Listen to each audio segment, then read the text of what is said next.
Welcome to Data Myths podcast with your hosts, Brian and Malinda Gagnon. So, a little about us. I'm interested in how tech helps us improve our lives. I have 20 years experience in digital communications, I'm an ex-Googler, and now help launch new companies and products. And I've spent 20 plus years evangelizing tech at some of the world's largest companies. Whether you're a dataphile or a dataphobe, we have something for you on this podcast. So get ready. Let's go. Hey, good morning, Brian. How's it going? It's going great. It's a sunny, beautiful morning, and excited to talk with you about something that's actually kind of new for us on the podcast.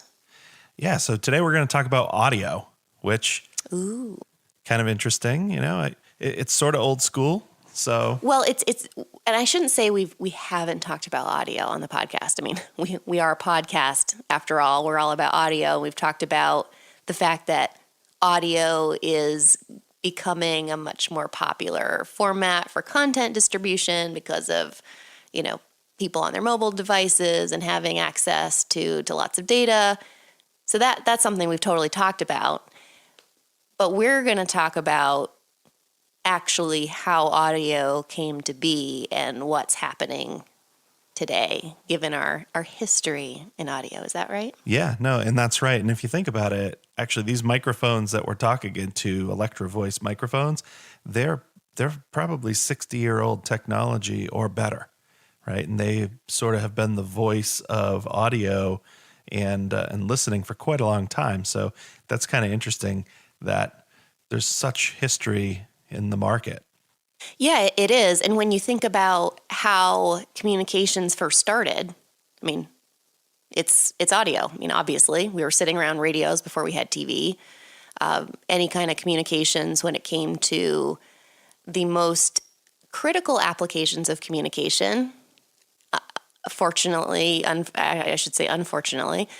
being war, conflict, right? I mean, radios, needing that to be reliable, that's one of the uses that has pushed innovation along. And that's an application where we see some of the most advanced audio type of techniques happening. Yeah. And it's interesting. And so if we rewind the clock, let's go on a bit of a journey. And I do want to get to the point where we talk about data, but I think we would be remiss if we didn't talk about sort of the lead up on audio and how we're really thinking about it and sort of framing the discussion. So if we rewind the clock, the phonograph by Thomas Edison, I almost said Thomas Jefferson, that's a different guy. That's his younger brother. Maybe that was his hobby, who knows? Lesser known facts. Exactly. But so Thomas Edison, about 141 years ago, invented the phonograph. 2 needles, one for recording, one for listening. And that really revolutionized listening to audio as we know it today. And then as we sort of take that journey, a number of different developments, you brought up wartime and things like that. All of a sudden, these expensive and, harder to get devices start to show up in everybody's parlor and folks start to listen to music. Well, then World War I happens, and then World War II happens. Now, all of a sudden, people are listening to radio shows. And it's kind of interesting because as I thought about this podcast, it's sort of a little bit about have audio files over time, have they sort of died off, right? And this debate has happened for a very long time.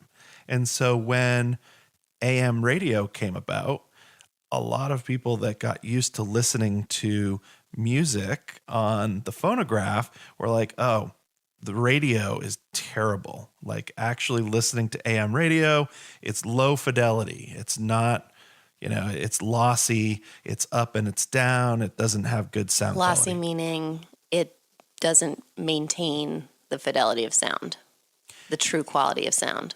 Yeah. And so if you think about it, right, something has to give. And so when you think about the listening range of the human ear, it could be, it's 20 kilohertz up to 20,000 kilohertz or more. Well, and I don't want to fast forward too far here, but just tidbit there on the human ear, that innovations that are happening today in 2019, they're actually scanning individual human ears to maximize the sound that's being pumped into someone's head. So it's Wow. really fascinating what's happening. But so to come back to, okay, where we've been. So we have kind of two ways of thinking about audio if we're backtracking it. There's the utilitarian application of audio, right? How we've shared information. And then there's the enjoyment of audio and tastes and vehicles of enjoying audio, right? Right. So if we think about the utilitarian side of it, you talked a little bit about the phonograph and how that's kind of the early days of enjoying audio. Is ham radio, is that really one of the early days? I mean, we're both ham radio certified and have had fun doing that and talking to people all over the world. So that's good times. I mean, how did that all start? And how did that really transform how people communicated? And I think that's a really interesting concept to talk through, right? And as you think about radio, and we could probably do a whole podcast just on radio alone and where that's sort of evolved and how data is infiltrating radio as we think about it. But yeah, so as we sort of like continue down that path and that journey, people got really interested about sending radio signals and being a broadcaster. And it didn't take very long before people were building amateur radio rigs so that they could communicate. And there wasn't cell phones, telephone wasn't everywhere. So it was interesting. And so people started building their own amateur radio products and projects. And like anything in the laws of scarcity, frequency seemed to be never ending. So there really wasn't a whole lot of regulation early on. But as time went on, stuff started to get crowded. And so then the FCC and whatever it was called before that started to regulate some of the airwaves, so to speak. And so ham radio was huge, and a lot of that came from the war and passing messages along and listening in to, radio networks and things like that. So, the war efforts kind of drove a lot of that interest and some of the necessity out of that as well. So that's kind of that. And then in the 1950s, FM started to come in play, so frequency modulation. And if you think about it, not everybody probably knows all the concepts, but AM is amplitude modulation. So that means when I talk louder or when all the different tones in my voice and the words that get said, that means that the wave, so to speak, gets taller or shorter to pass on the information. Frequency modulation changes the distance between the waves to get that same signal across. So by the very nature of it, it actually has a little bit better fidelity because it's able to really get that signal across much easier. So there's a lot more, lossiness and interference with the AM band. So people then once again started to complain, oh, well, I'm not going to listen to AM radio. If I'm listening to music, I'm going to listen to FM. And that's why even today, if you go and you look and do a survey of who is broadcasting on AM, it's a lot of spoken word, it's a lot of talk radio, it's a lot of talk shows, Lake Wobegon kind of stuff. So we've talked a little bit about AM radio, FM radio. So now when we think about how are people curating their own audio collections. So we have the phonograph, and then we start having records, right? Yeah, so we quickly moved to records, and we quickly moved to sort of having those libraries. And when you think about, and the reason for that is many people were like, oh, well, AM is not that reliable. It's sort of up and it's down. The audio quality is so much better. So I'm going to build up a library that I could listen to anytime I want. And that's where these huge record libraries started to get built. And same thing happened with, the record player all the way into 8 tracks and tape and then CD and DVD. And so if we sort of think about that journey, all along the way, we were focused on, or started to really focus on, building these collections of music. And it was really centered around being able to listen to what you wanted when you wanted at a higher fidelity. And so people would build these home systems that had speakers and woofers and tweeters and combiners and tape decks and all of that stuff. And that's like what I grew up with. My parents had all of those things, and that was in my culture and what I remember. It's why we have, I think you said, hey, why do we have these big bulky speakers in the living room? Well, to me, it's like, okay, well, that is like high fidelity. It sounds way better than the Alexa speaker ever would sound.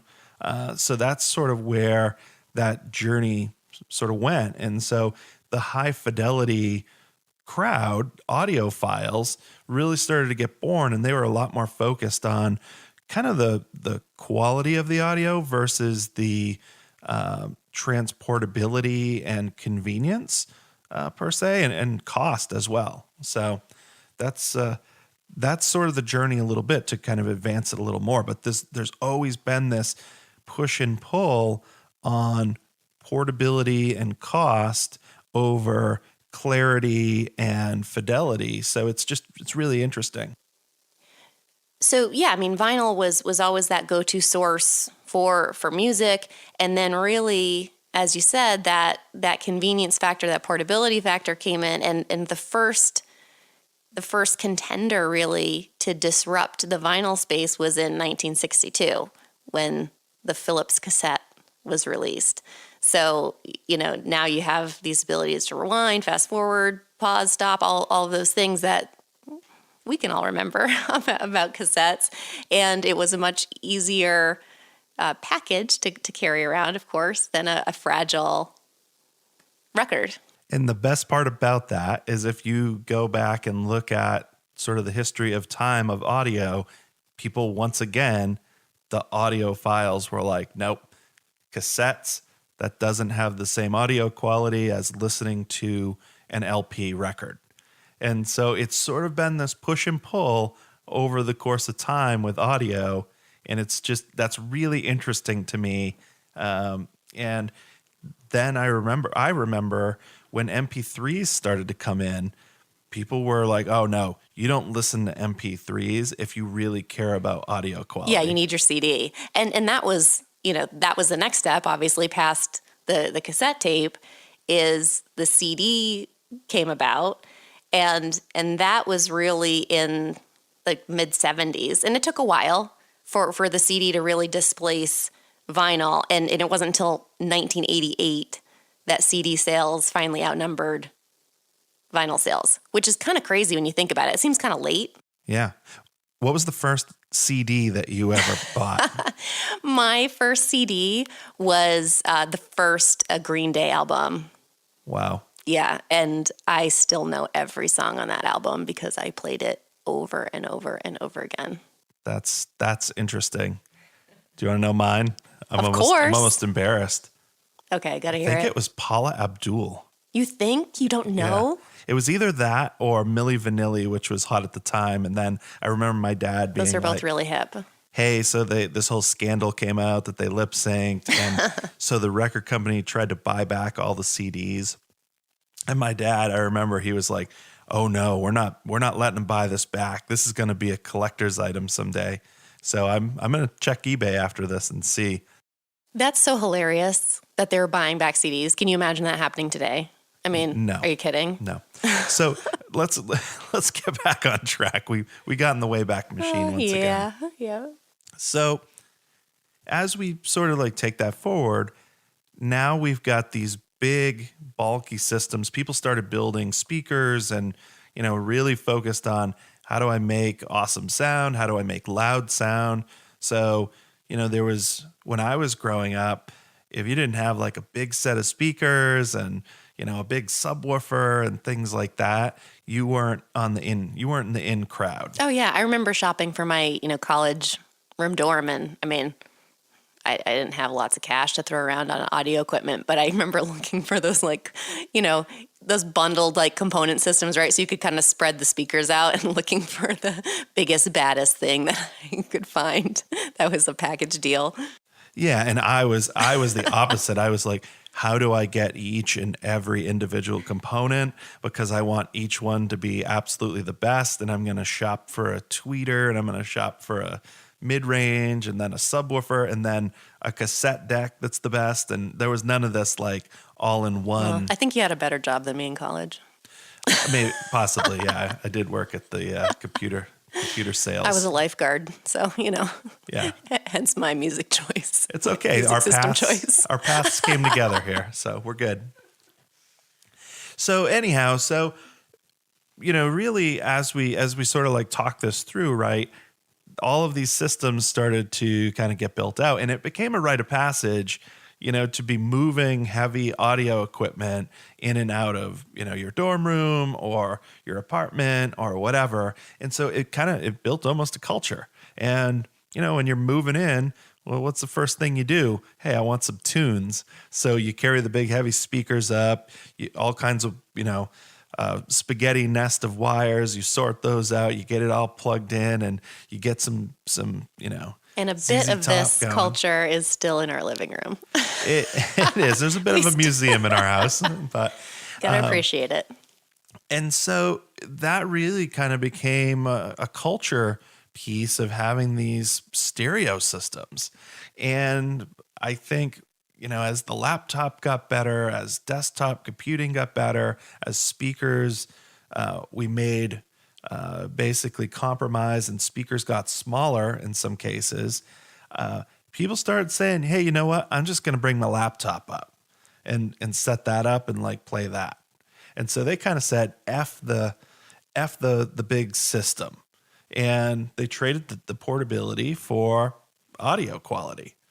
And then they did it again, because now the iPod came out, and it's now we're listening to MP3s or whatever. Now I'm going to use the iPod because that's a smaller form factor, and I'll just plug it into a mediocre speaker, and away we go. Remember the iPod Shuffle? Oh yeah. The smallest. And I would actually enjoy an iPod Shuffle right now. We still have one. Do we? Oh yeah. I hope I didn't throw that away. It's so No, cute. You didn't. I like to keep old technology. It's like a little technology museum that we have in our closet. But that's a nice form factor to carry around, because phones are so big now. It's a pain. Well, and so now, fast forward, I don't want to keep two devices. I don't want to have an iPod, which is for listening to music, and a phone. That seems really inconvenient. Let's just fusion those together. And now we're back to what you just said, which is now I have a big bulky phone I don't want to carry everywhere. So now we put it in a watch or whatever else. So I think next is going to be let's implant stuff into our ears, but Bingo. That's going to happen. Let's with the wireless headsets. Yes. Yeah. So let's really center. I want to get back to high fidelity, and is high fidelity audio sort of dead in a digital world, right? And so we're moving ahead. MP3s come out. The audio files once again say, oh, that's not as good a quality. We're now at the point where we are kind of curating collections differently, because it's just so much easier to have a huge music collection in the MP3 world. But now, we're not even doing that, because we're now looking at streaming sources. Napster and all of that happened, so people stopped collecting illegal MP3s, I guess, and then kind of went to the paid streaming. I know this is a realm you probably know a lot more about than I do. Talk a little bit about that and where we went in the streaming days. Well, I mean, with streaming, when you ask the question about is hi-fi dead, I mean, there are streaming services today, two of which Tidal and Qobuz. So Tidal is the company that Jay-Z is heavily invested in. Qobuz is a French streaming service. They have high fidelity access to music files. Not all of the songs can be accessed that way. So that is of interest. Now, those two streaming services in the realm of popular services are really small, but it exists, and you pay a premium for them. Like Tidal, if you want the high quality, and they call it high res. So, but that's $20 a month. So it has to mean something to you, and everything else is $10 a month. So, is it dead? I mean, it's there in current listening trends, but it's certainly not popular. Well, and so let's really fast forward. So we kind of took 20 minutes or so to just talk through the audio over the ages. But now let's talk a little bit more meaningfully about the last maybe 5 to 10 years. So in the last 5 to 10 years, the iPod, the iPhone, all of those different players. We even had a Zune in there at some point from Microsoft. Nice try, guys. But all of these different listening devices and audio listening, as far as the speakers are concerned, have gotten smaller. They've gotten more of them. So, we've gone from 5.1 audio, where you've got a center channel and 2 surrounds, 2 forwards, and, that's and a subwoofer, that's 5.1. I think they are to like 9.1 now, or maybe 7.1. So, and when you are thinking about how you're designing any kind of home audio system today too, it's really interesting now that it's really whole home audio, like Sonos, for example, early player in the day, and they're still innovating rapidly. They're integrating with Alexa and all these, home automation speakers and services. So the cool thing about Sonos is, it's plumbed through your entire home. You can access it all with an app and decide which rooms you turn on or turn off. And you can access any of your music streaming services from that. Well, and so I think why they really got out in front is they have really focused on providing high quality sound to a lot of different rooms, or the multi-room segment. Before, that was really, really a challenge. There were companies like Marantz and Boston Acoustics and others that they would build these systems that, they all talked about how many watts per channel they could, put to each speaker. But they built these really large, basically amplifiers for whole home systems. And it was really complicated. And really expensive. Because you had to run wires everywhere. Right. I mean, that's something that if you had home audio before, these wireless solutions came out, you were, like you said, essentially wiring that in with your, with your new home. Right. That's an expensive, complicated endeavor. So not many people are going to do that. Well, and if you think about it, the early Sonos systems they had to be wired. They had to be plugged in, right? And many of them you had to also plug into like another source that actually amplified the sound out to a speaker, right? And then they started to come out with speakers that had it all integrated. That really started to change things. And so now fast forward, it's 2019. They've got 6 more years on their patent. I think their patent runs out in 2026. And so they're under huge competitive siege because of things like Alexa and things like Microsoft or Google Assistant, where, hey, that sounds pretty good. Alexa, play me Jay-Z, and then you just listen on that because it's just so convenient. And it might not have the same audio quality, but it's mainly convenience. So that's interesting. And this whole wireless trend, I mean, continues to be one of the big innovations that we see, including this year. And we all know about, of course, when Apple pulled the headphone jack from the iPhone, people are, really kind of disturbed by this, and with the advent of the AirPods. But it is becoming much more commonplace to have these wireless earbuds, and the sound quality now makes those products desirable when they really weren't before. Well, that's an interesting thought too, because when I was at CES this year, I went over to the Audio Technica booth. We both have Audio Technica monitor headphones for this podcast, and it's interesting because I asked the guy, "Hey, what's coming out new?" And he said, "Those very headphones that you're recording me on right now, that's coming out in a wireless form factor, and here it is." And I said, "Oh, that's great. I would love to switch over to those."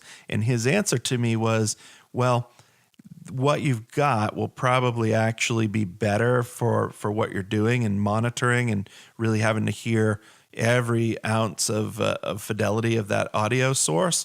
But the Bluetooth ones are really great because they're really portable and convenient."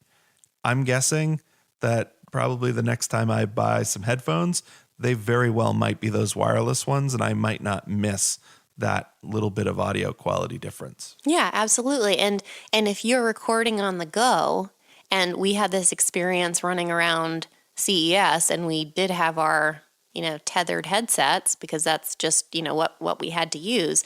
But then it totally makes sense to have two sets. You have your high quality set for your studio or home use, and then you have your wireless set for traveling it on the go. And that's what people are doing. I mean, that convenience, if they really don't want to sacrifice the quality, you might just duplicate, or you don't care, and you can just have the wireless version. Well, here's an interesting parallel to that, and this could probably be a whole separate podcast, which is same thing as happened to cameras as well, right?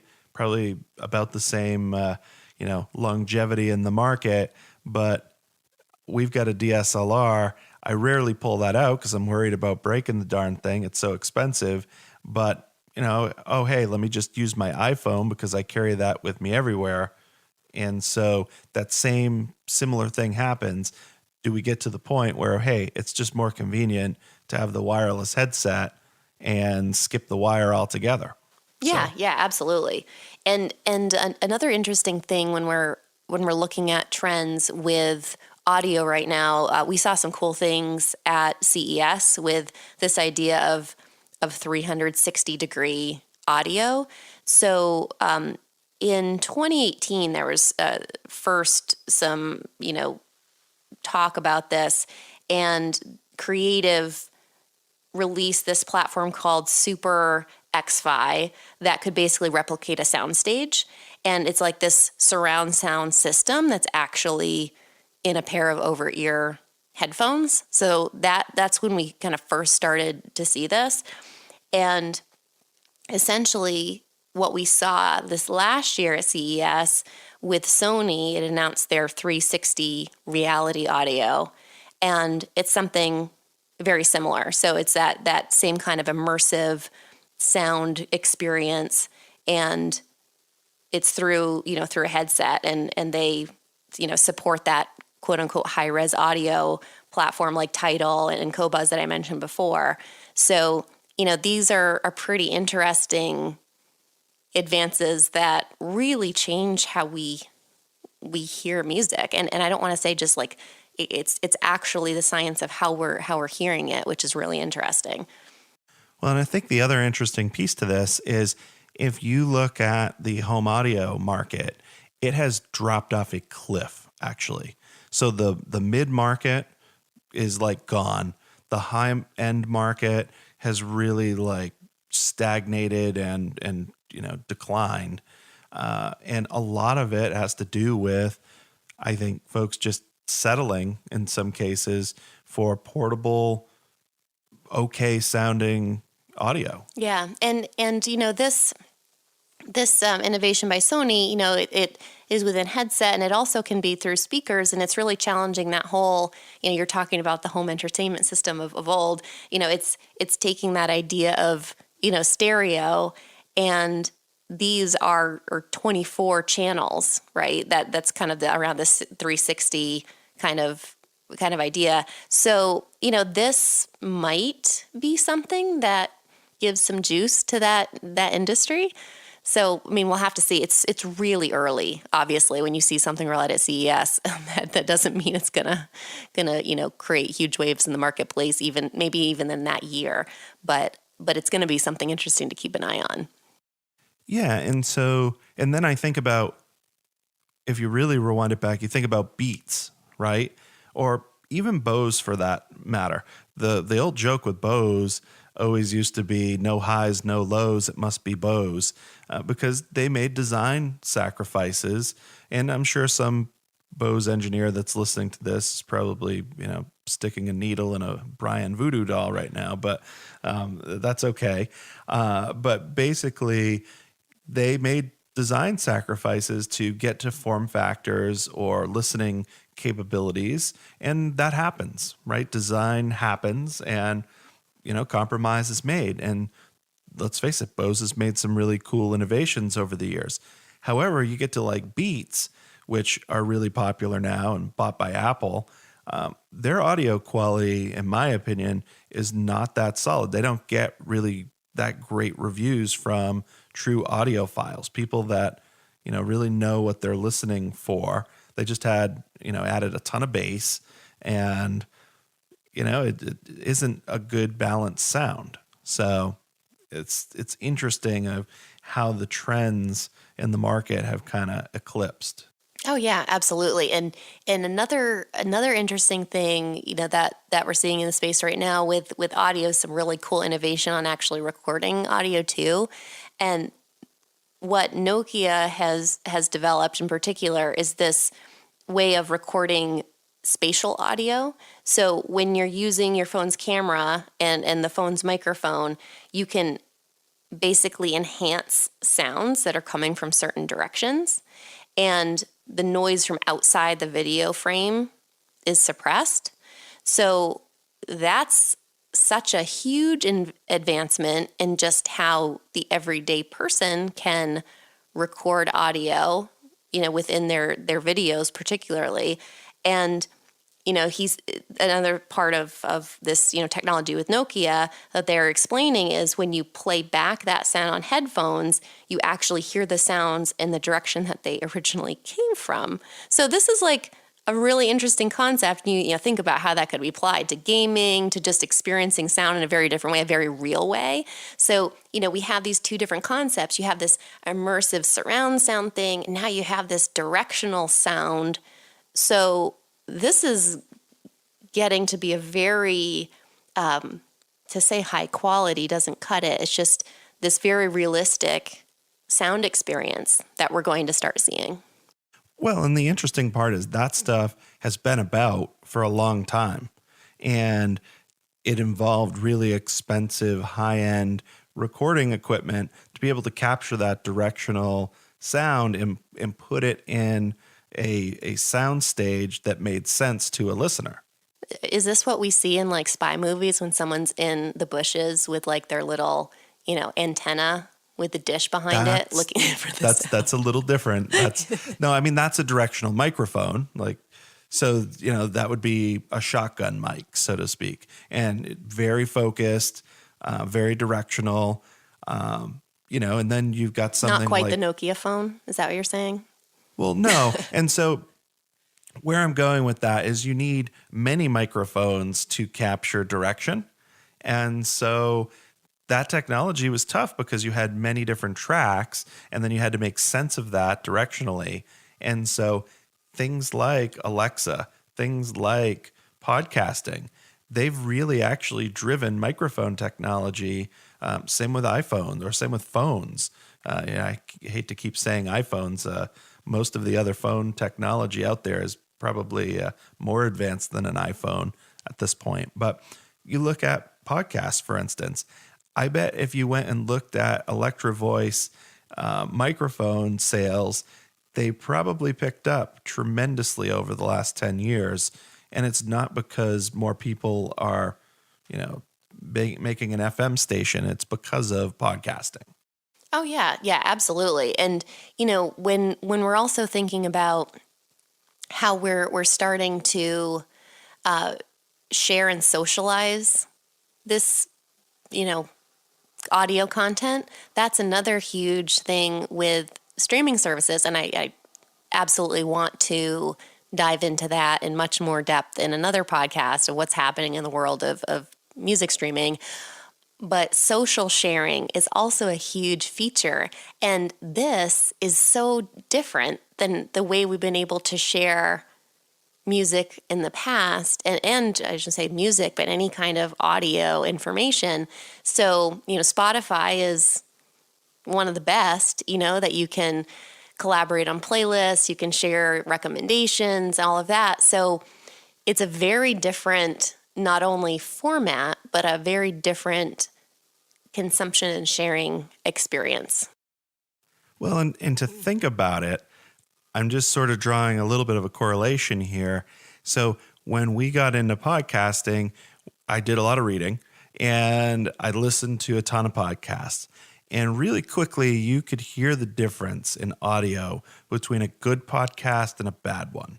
And so that was interesting to me. But then as I started to research of like best practices and all that, people were making recommendations that were really focused on audio quality.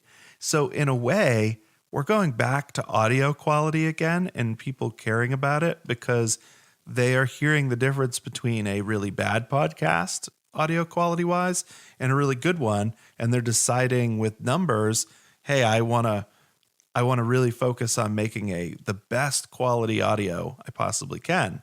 And so it kind of becomes competitive in that nature to compete for listeners. And so people are doing everything they can to sound like a professional, studio and recording booth. So that's interesting to me. And we talked in our podcast about podcasts, and there are 700,000 podcasts now. And you're right. I mean, when the genre is new and there are fewer people in the space, the bar is low on that quality level. And, there also can be a certain, I'll give it charm, right? To have something that's maybe a little raw, a little unpolished, but it's also sometimes really tough to listen to. I mean, I've been listening to podcasts where I have one person who has a good sound, a level volume, and then the next person who speaks, I can't hear them. I have to turn my volume up, and then I get blasted when the first person comes back on. And it's just impossible to listen to. And first of all, I just wonder, why would you ever publish that podcast? It's really impossible to listen to.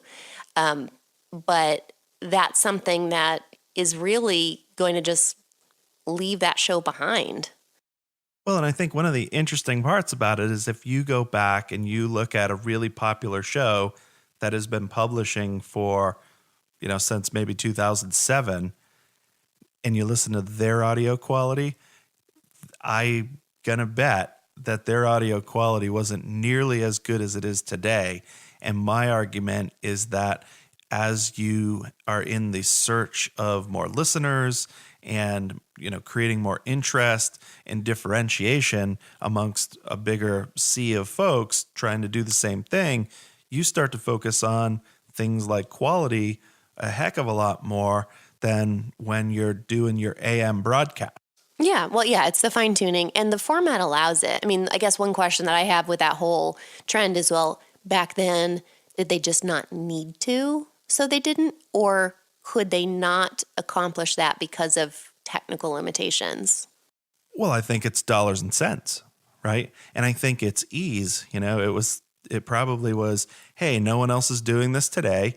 Who am I competing against? Well, I'm competing against the Howard Stern show or Imus in the Morning or whatever other shows were out there that people were listening to on the radio or even satellite radio.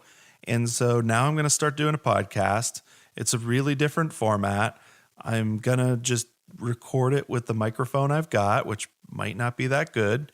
And voila, I got listeners. People are interested in it because it's a different format and they could listen to it when they want to listen to it.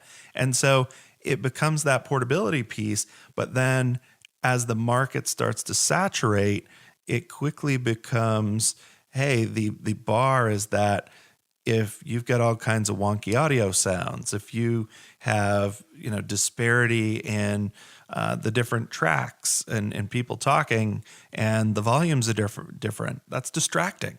And I think people's tolerance is fairly low as there's choice, right? Yeah. And I mean, in that podcast that I was giving the example of, I really was super interested in the subject matter, and I tried to listen to it for so long, and I just couldn't. So, and there is a lot that goes into making that sound really high quality. I mean, as you're the sound engineer for this podcast, and anyone who is recording can appreciate that complexity. And then in terms of being a listener, I think there certainly is an awareness of what they're looking for, and I think the trend is going to increase in terms of the quality that people are going to look for. Well, and if we compare this to AM versus FM, right?